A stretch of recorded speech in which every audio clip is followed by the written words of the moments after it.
Hello, welcome back to the channel Jagrata Nibodhatha. Today's topic is all about from greed to gratitude. My dear friends, radiant divine souls, pranams to my Guru Swami Chidananda and all my elders and my gurus in my life.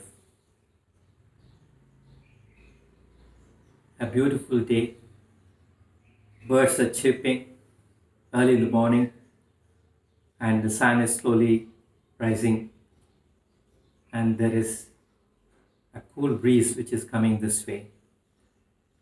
And nature is so beautiful, and nature is so much of love, with so much of love, and nature never changes the way it behaves.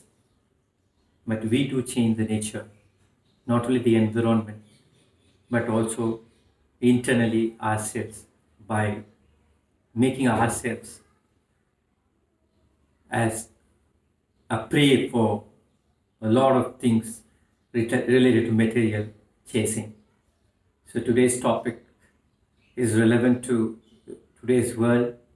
We all have been learning quite a lot in the last 1.5 years post COVID that how to lead a simple life with austerity and first to save ourselves to live the so-called limited span of life. I'm sure all of you must have learned many things from this pandemic. Beyond this pandemic, there are sharing like this, the real life experiences all of us have. And if you have a channel like that, I'd be more than glad to watch your channels as well. Have you ever been appalled by the seemingly insatiable appetite towards children demonstrating the endless stream of wants, wants, wants, and wants? They want to possess more and more and more and more. Why? Also have to be blamed for this kind of situation. And why does it happen to human beings very often? And why do they suffer? So, Lord Gautama Buddha, everybody is a Buddha by the way, Siddhartha, realized very early stage that, the reason for suffering or the cause of suffering is craving. So once you destroy craving or the desires for more and more, probably you will have a cessation of your suffering. Since we are all normal human beings, grahasthas, it is not possible for many of us to, cut off everything. But definitely there are certain simple things we can do. How do we demonstrate certain culture, certain bringing up of our children? The current modern children, they want to possess more, and we're all responsible for that. So the material object, which is a focal point, in current world, what is really missed out in their childhood? For example, your childhood. Actually, you want to first possess, and you want to show it to the world, show off to the world that you are now having much more than what some of your friends had earlier. Or you want to show it to the world, I have so much to show. Slowly and slowly, we move towards a ditch called greed. And, we become living examples for our children. And they also want to possess more and more, possess beyond what is required for you. Why do we need to accumulate that kind of thing? If you ask me today, the kind of changes the world is undergoing because of materialism, the children are going against the parents because they want to grab the assets or whatever the parents are possessing at their old age. And it's very often happening. I've seen it happening at the cost of even creating a pain, a suffering to them. So I don't have to explain about the friends and other things. It is a geometric progression when it comes to greed. When the fight is, between two friends or the enemies, and or the worldly, where you want to show off that you possess more. The in the age of in the age money defines the contours of relationship. So the focal point is money and the material.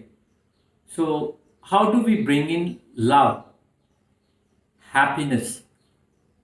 Bliss is too far to even think about. The happiness lost. The degree of sanctity in the world in relationship is very, very low. The reason is we have forgotten our samskars. We have forgotten that we need to live in a way that will benefit the society, that will bring harmony, that will bring peace, that will bring happiness, that will bring heartfulness for everybody. Greed leads to a situation where the emotional weft starts to wear thin due to material greed. So that situation you should never allow in your life to happen. Please remember the chip I've been talking about, the memory chip. There's nothing but karmic cycle. I define that as a memory chip which will continue for thousands of years. So there is a Sanskrit word called the effect of runa. Runa is nothing but the debt what you have uploaded in the chip of this memory of karmic cycle will chase you for many, many births to come. When you hurt parents, this chip is not going to leave you. You cannot destroy this chip. It's going to be an everlasting motherboard which will be with you whatever form you take. There is a intertwining of relationship between parents and children. So if you hurt or if you make others suffer in this relationship, you will definitely get this thing added to your memory chip. It's not going to leave you soon. So what I'm saying, every action of yours becomes more of swadharma. Swadharma is, when you are not an adult, say up to 16 years or so. So whatever things, action you do, probably it will go to the parents. Good, bad, ugly, everything will go to the parents, runa, or the karmic side. Once you become adult, it becomes more of swadharma. That means it is added to your account and more than what other does, which is called paradharma. It is going to affect you in a swadharma way. So you better move from a greed attitude towards a gratitude attitude. That means you must not only be empathetic, you must not only be not hurting others, but also to see the others are finding happiness because of your actions. Hari Om for listening to this.